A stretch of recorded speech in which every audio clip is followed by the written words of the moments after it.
Red light, green light, red light, green light, red light, green light, red light, green light, red light. Well, folks, this particular episode of the Soul Sessions, I think we're about to go into orbit. I mean, quite an orbit breaker, shall we say, because obviously former two-time ICW Zero-G champion, of course, your current reigning PBW champion, Daz Black. Welcome, my friend. Thanks for having me, man. Hey, that's an absolute pleasure, my friend. But, we have a routine on this show, Every guest has a story. Every story has a beginning. Daz, how did your story begin as a wrestling fan? So, kind of like the old cliche, when I was, I think, 4 or 5 years old, I watched it for the first time on my TV, and I was just captivated by it. It was Jeff Hardy versus Big Show, and I was like, that's my guy, Jeff Hardy from day one. So, I've always wanted to do it since then. And then when I was 11, I'd wrestled enough on my mattresses and my sofas, and I wanted to actually give it a go for real. So I found a school, but the only one I could find online was in Scotland. And obviously I'm English, so I begged my dad to take me up one day, and he did. Probably just thinking that it would be a one-time thing, and I was just absolutely obsessed with it since then. So he ended up taking me every single week at the PBW Academy, originally in Airdrie, and then moved to doing it at Barhead when I was a little older, and yeah, never missed a week. So that was over half my life now. It's 12 years since I started training, and it's pretty cool. Went through sort of being a trainee, watching the shows, to being the opening match on the shows, and then worked my way up to now proudly being able to represent the company. So I'm really happy about that.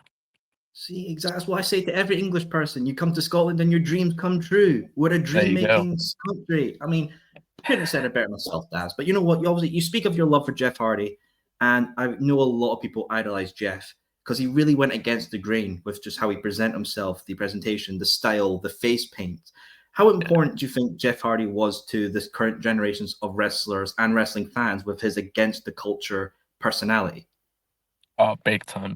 Especially because, if you look at him, he's not like your stereotypical sort of wrestler. He's not like a 6'5", absolutely jacked out of his mind, sort of bodybuilder. He's just he's very relatable. He's kind of just like a normal guy who lets his creative side, flow. And obviously, just also metaphorically, the daredevil, the fact he takes all these risks, even to just be a wrestler in general is a huge risk.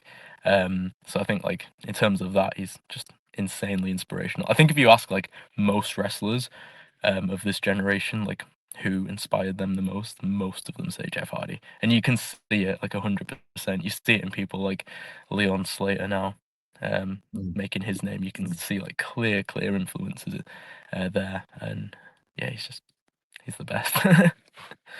He literally is, man. I mean, he's still going as well to this day. Him and his brother Jeff, obviously, they were former TNA Tag Team Champions, lost it to the Nemeths recently, and people want to see them back in WWE for this final run. Do you think that's a very big possibility now?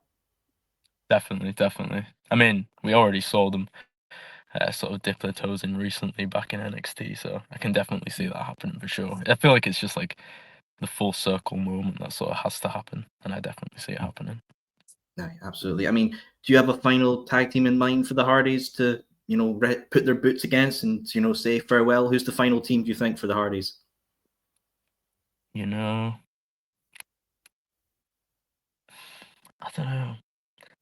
In terms of nostalgia, there's a lot of cool teams it could be, but I kind of feel like them sort of putting over a younger team who they've inspired would be really cool. I could see them in DIY absolutely killing it. Also them in the Street Profits, I think would be really, really cool. Or maybe even Penta and Phoenix. That would be really sick. I'd love to see that. Oh, see, you said all those matchups. I think I heard Dave Meltzer just cry with tears of joy of how much 5 stars he's going to be chucking there. I mean, he loves those stars, but obviously, Daz, with current wrestling, obviously it's so digital now, and everything is cataloged, and everyone knows everything. And one of those favorite sites that people like to document on is obviously Cage Match. And obviously for yourself, your whole career basically is documented and viewed and updated by thousands of people across the world. To know that people have such this spotlight on yourself and other wrestlers of collecting your matches, data, title reigns, how does it feel to know that that is being cataloged online? It's incredible. It's like, I mean, obviously you get into this sport for yourself and your own personal achievements, but at the same time, obviously, like the fans are the most important part. Having a connection with them is the most important thing about wrestling. So like when you can see that all your work is actually getting recognized by other people as well, and like they'll actually go out of their way to sort of document things like that, it's just like you can't even put it into words. It's incredible. It really is. We do like our information. We like documenting. We like to know things. Some fans a bit too much, but put them behind the curtain a wee bit. We have to keep that side separate, even if Triple H says kayfabe's dead. We got to keep the barriers up sometimes. But obviously, for yourself, as one company we have to really talk about, obviously, is ICW, one of the biggest companies here in Scotland with the legacy, the history. How did you first come to find out about ICW itself? So I think when I started coming up training at PBW, obviously whenever you get into something new, you want to know like where's the best place I can get into, where's the sort of end goal. So when I started coming into Scotland, I was like, right, where's the top place here? And obviously it was ICW, so I found out about that, and I was way too young to actually go to the shows, which was really annoying. So it was almost like always this like mythical place that I just wanted to get into so bad. I used to hear stories about people like trying to sneak in and stuff, and I was like, oh, I want to do that so much. So like it was obviously always just a massive goal to get there. So like when it actually happened, it was just like for someone my age to do it, it genuinely felt like I can't even describe, like I think you literally can't put it into words. It was like I was just on another planet when it happened. I could not believe it. You're gonna enjoy it, man. You're the orbit breaker, so of course you're always on another planet. But There you go. it happens, eh? But obviously, ICW has such an integral part of Scottish wrestling culture, with obviously the likes of Jack Jester bringing it up, Lionheart, obviously Joe Hendry. Was there a particular ICW wrestler when you were researching the company and obviously knowing it was a place you wanted to go to develop yourself and expand yourself that you kind of idolized? Was there that one wrestler? Oh, I mean, obviously Drew McIntyre. I feel like that's sort of the cheat answer though, because he's obviously like, but yeah, it was, especially because sort of the time when I was really starting to think like, okay, I think I could actually do this. Like, I sort of like edging myself closer to actually getting there. I was like, right, what's the landscape looking like now? And obviously Drew had just been fired and come back, and seeing him return there, I remember literally just, it blew my mind. I was like, oh my God, he's back in ICW. And I was like, I need to get there. I need to get there. And hey, I get there. You would indeed. Obviously, you've been part of ICW through obviously their previous Fight Club series that was streaming on obviously Triller, but obviously was on the WWE Network previously in the past. And obviously, I've had a few people that have been on Fight Club when it was on the network, and a lot of them say is like, oh, it's like dream goal to see myself on the network, just in bright lights. It's like, oh, there's me and like Drew McIntyre or Seth Rollins right next to me as well. How was it to know that obviously ICW at the time being on the network, then you get to feature on the network alongside all these other WWE superstars? Just like surreal. So it was very strange as well, because my actual ICW debut was the last Fight Club before lockdown. I technically did one show before it on Gonzo, and then I had the match with Craig Anthony on Fight Club. So it was just like, I got such an insane buzz from that. Everyone was talking about it and immediately sort of booked me for a rematch. And I was like, this is the craziest thing ever. And then that got cancelled, lockdown happened, and I was like, oh no, like all my momentum's just halted. Like I've just got through the door and now it's all over. So obviously it was very, very stressful during lockdown, just thinking like, am I even gonna get back there? Is anyone gonna remember me? So then when I actually got the call to come back, I was super excited. And obviously they said that it would be on the network, and I was just so confused at the time. I was like, "What do you mean on the net? Why would it be on the network?" I was like, "How?" And like, yeah, for a long time it didn't even set in. I was like, "How is this going to be on the network? I don't understand." And then yeah, just actually getting to watch it was just like, this is crazy. Like, it's very nerve-wracking because it's the first matches you've done in like, I don't know, a year, and it's getting viewed by like many people like around the world. So it's like, whoa, like, but it definitely motivates you to step your game up like big time. You're like, right, this is, there's no sort of practice period. Like, this has to go well. So there's a lot of pressure, but it was an incredible feeling. It's very much a sink or swim feeling, because you're going into something that's so viewed and it's so popular, especially with the network at that time. Is it quite a out of body experience to know that pressure is upon you with that kind of spotlight? Oh, definitely. And also the added pressure of it being such a new setting as well, because obviously it was closed door tapings when we went back, so I've never done that before, and the bumps hurt a lot more when there's no crowd cheering you on, that's for sure. So it was it was a new learning experience for like many different aspects. It sort of felt like stepping into a new world like altogether, because I almost felt like a lot of the time, like, you'll have a match and then you get back and someone's recorded it. My dad records most of them, and then fans will record stuff as well. So you sort of get like that instant feedback. Whereas there, you're already like, oh, I wonder how that went, and then you can't even find out, and you're only finding out when like the rest of the world are finding out at the same time when it's on the network. So it's like the anxiety leading up to like every Fight Club taping coming out. You're like, oh, please say this went well. Right, fair play indeed. But obviously, those close tapings, no fans in attendance. From when I've interviewed people who have done that kind of experience, they do take something away from it, and they take away some skills they've learned from it, what presentation or how anything. Was there anything you took away from these closed door tapings that you use in your skill set today? Definitely. I'd say the first thing was probably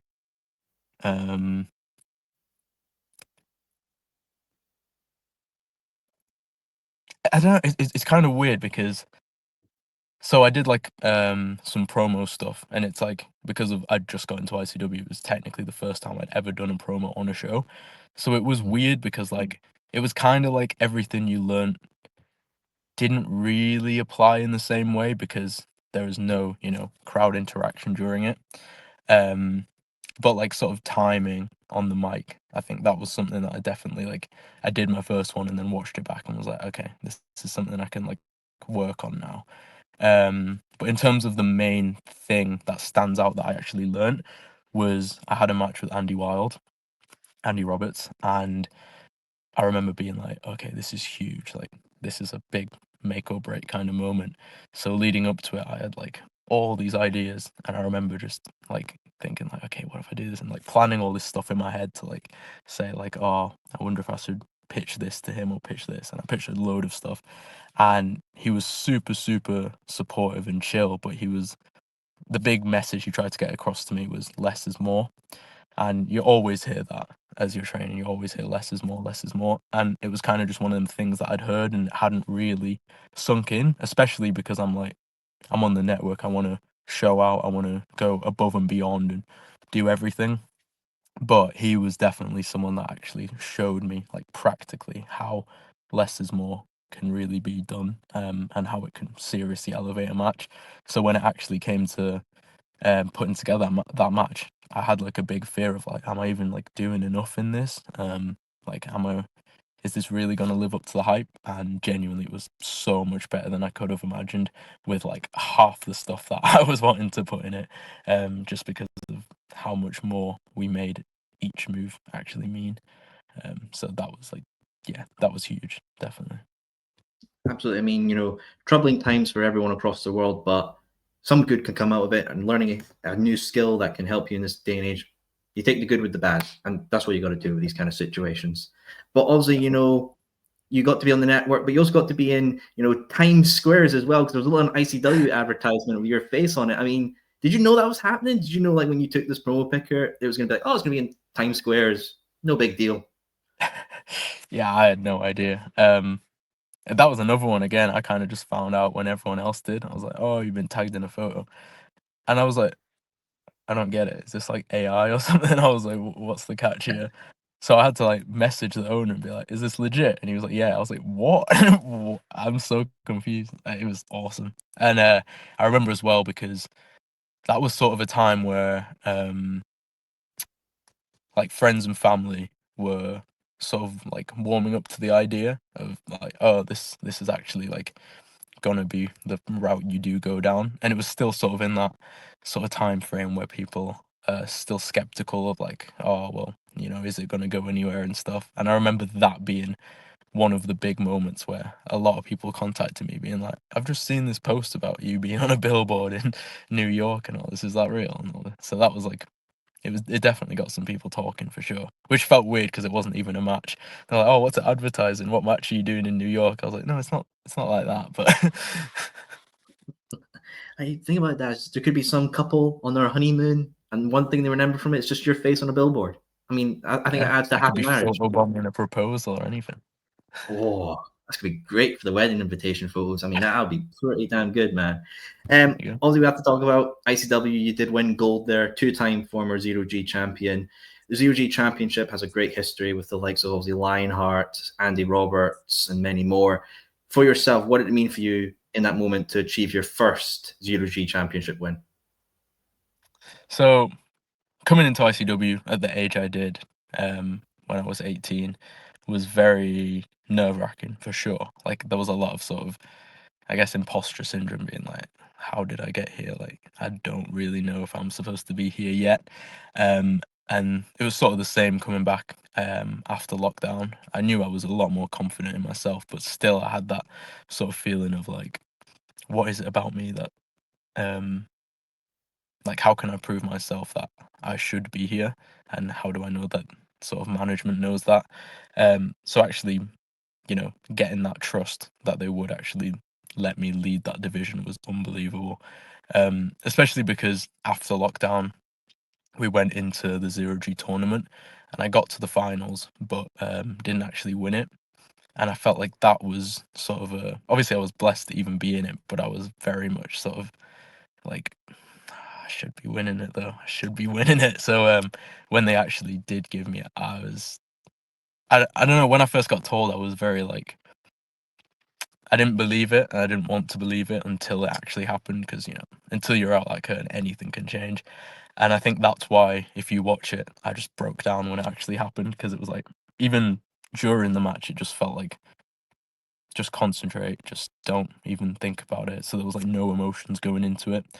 And then when it actually happened, when he like counted three, it was just this instant realization of like, that actually happened. I'm actually champion. I just lost it and broke down, and it was incredible. Everybody was cheering, and it was like such a pivotal memory for me. It was like actually incredible. One of the best moments of my life. Hey, rewarded, my friend. Of course, obviously, two-time. You would have a second Zero-G champion reign after a ladder match for the title as well. Ladder matches, I mean, I'm down on the ground enough it is. I don't want to get any higher. Vertigo scares me. But I mean, ladder matches, what was it like doing that for the Zero-G championship to then get your second reign?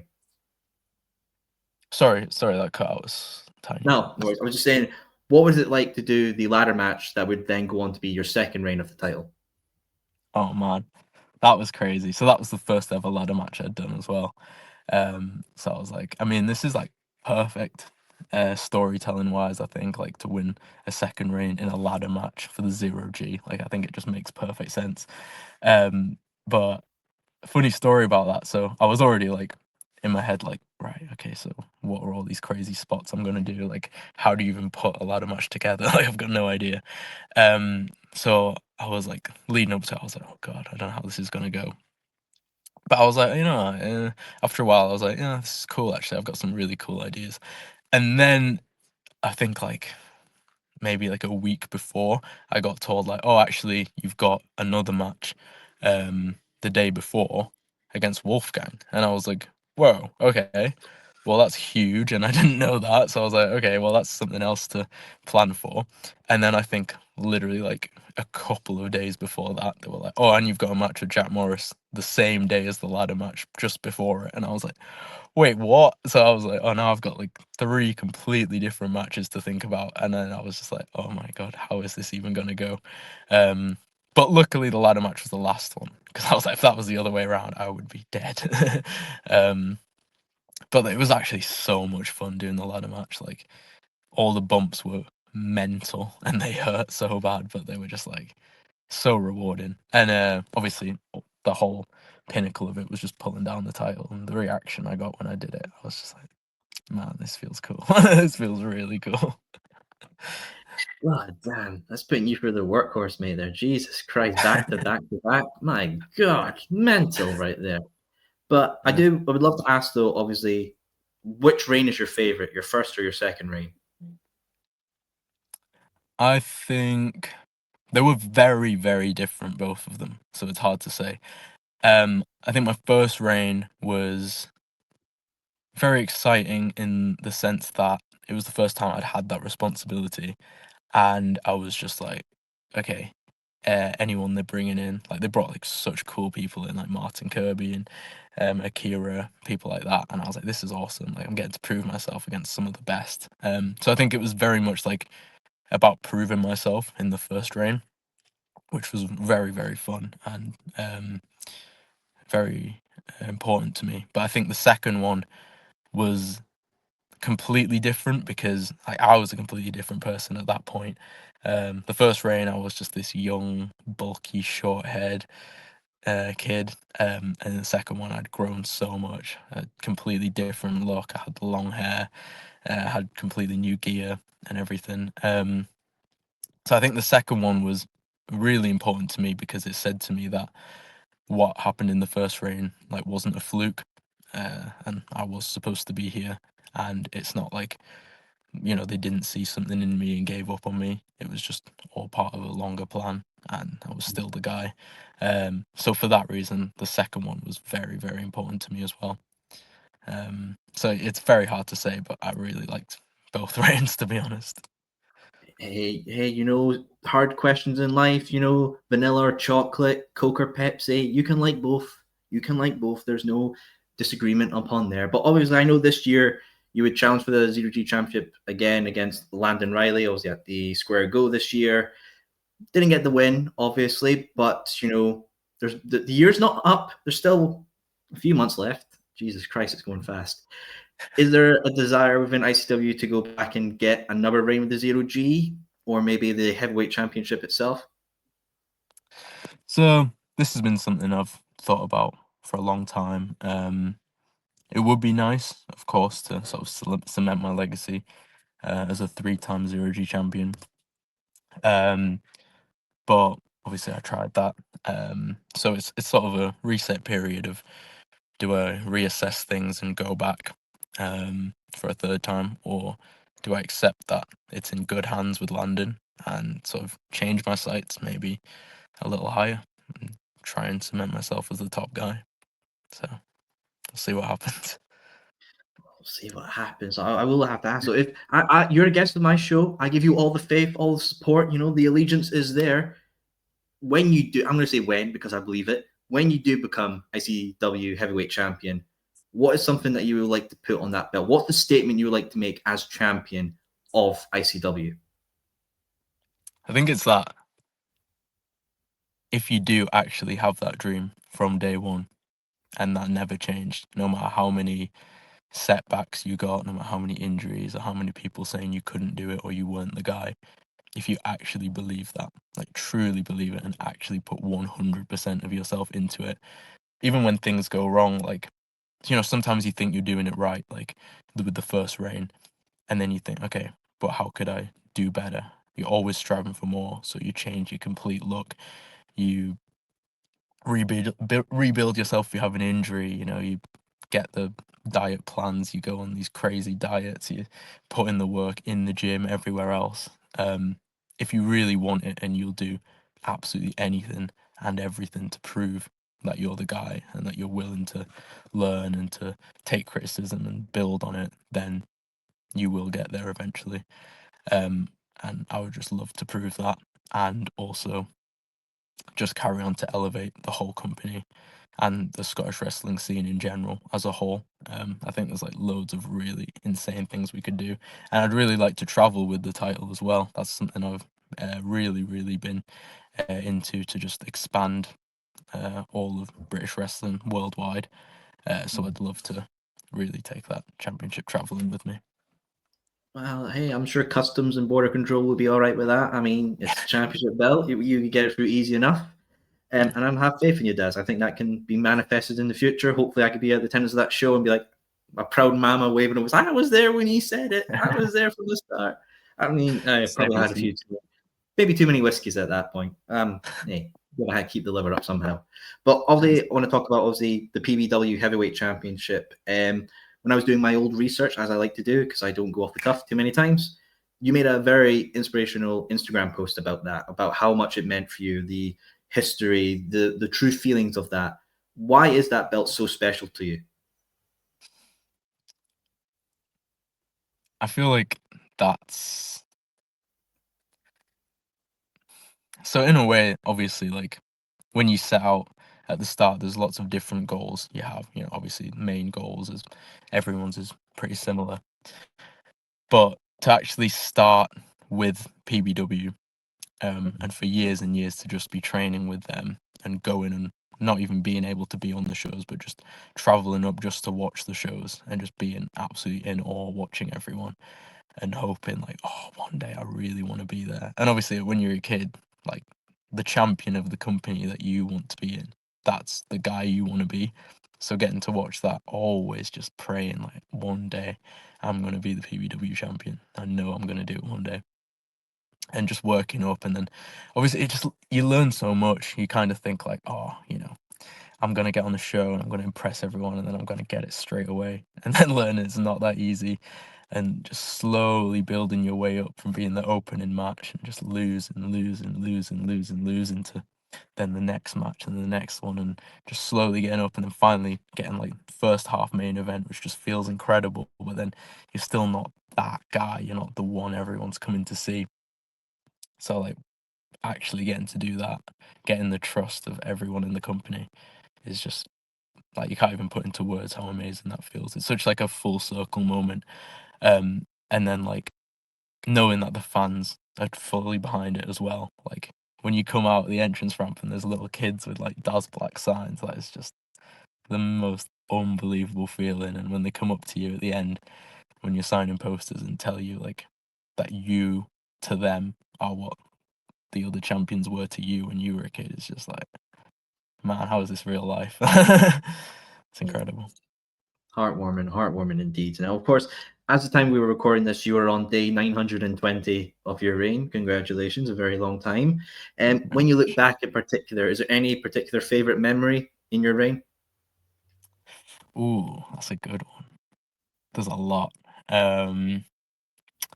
So there's certain venues that just have the most incredible reactions, and you just feel the electricity, and I absolutely love it. Places like Larbert and Greenock. Oh my god, like I can't. Oh, it gives me chills actually thinking about it. I just love that so much and just feed off of that energy. But in terms of matches, some of my favorites, Sheik El Sham. I just love working him so much. He's incredible, nicest guy in the world as well. And he's always up for doing crazy stuff that I suggest. So I love that. I love him. Also Martin Kirby, absolutely love him. We had one of the most fun I've ever had in a match was definitely against him, where we had Sean the ref, and during the match, I don't exactly remember how it happened, but somehow he wanted to get involved. So I'm trying to think. Oh, it was a triple threat actually, and at one point we threw the heel into the ref and he gave him a move, and it was sort of just like a one-off thing just to like pop the crowd or pop us, and we were like, oh, let's carry on, because he looked like he was tired when he was getting up. So we just kept doing it over and over and over.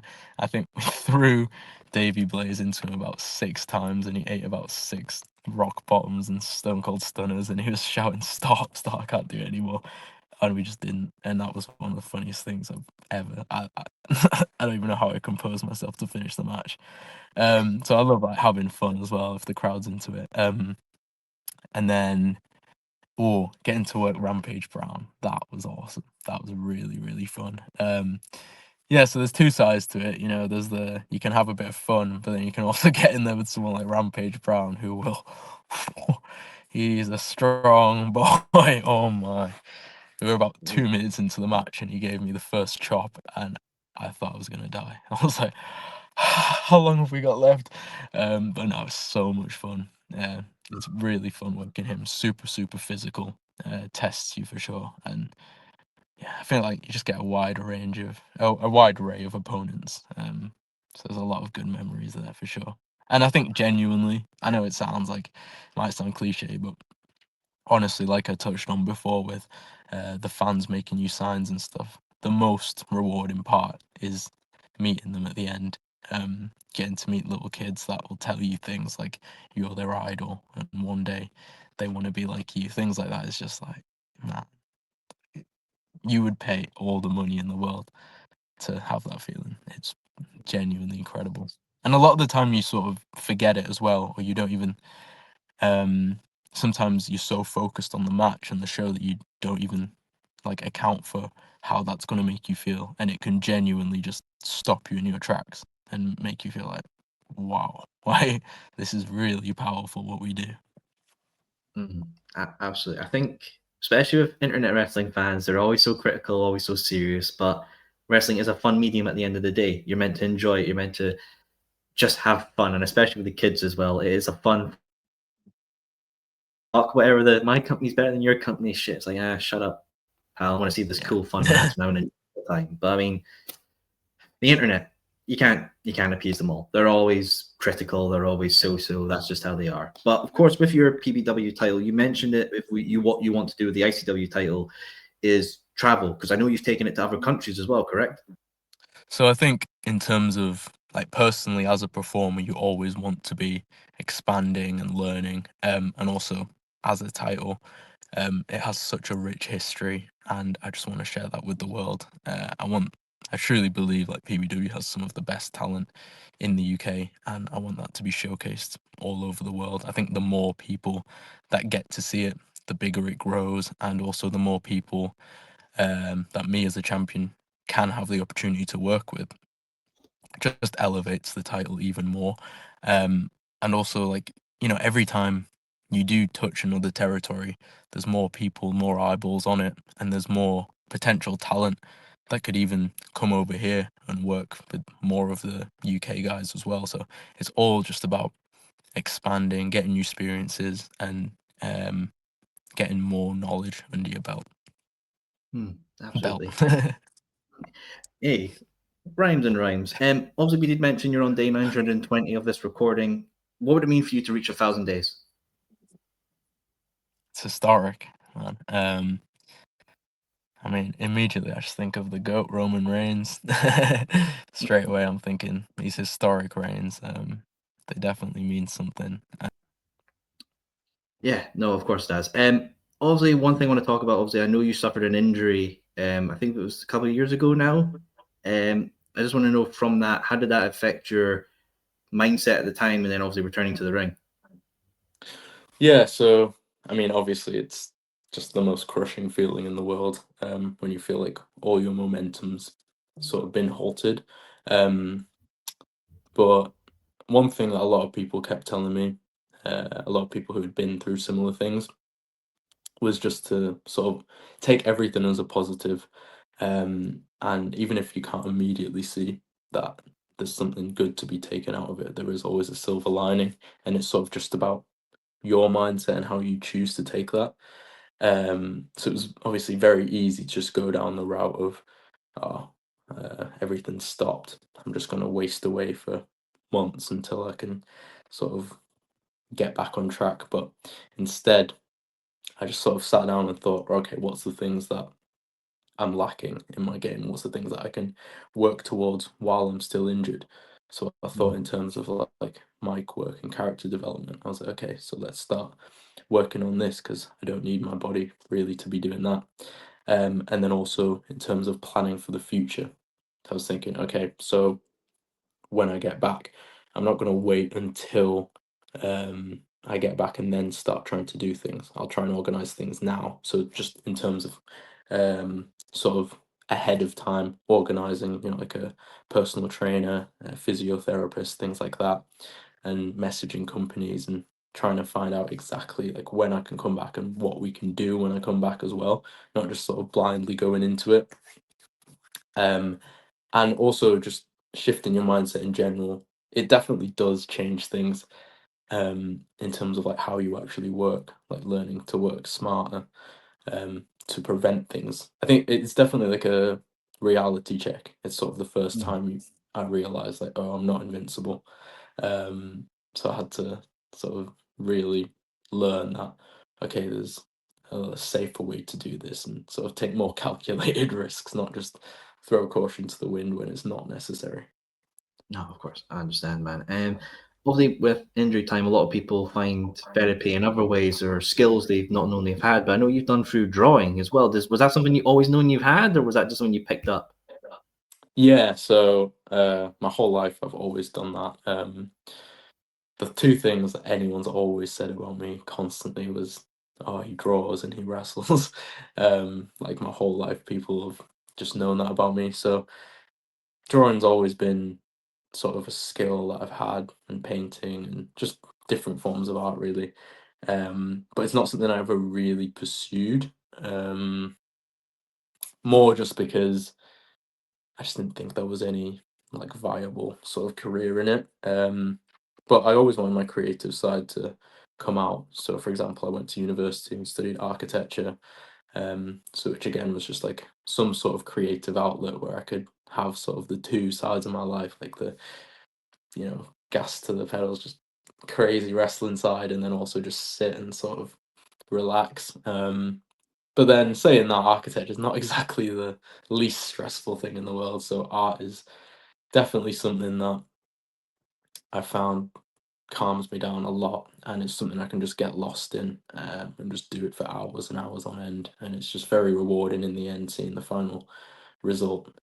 So that's definitely something that I really want to carry on going down, and hopefully can make something really cool out of that as well.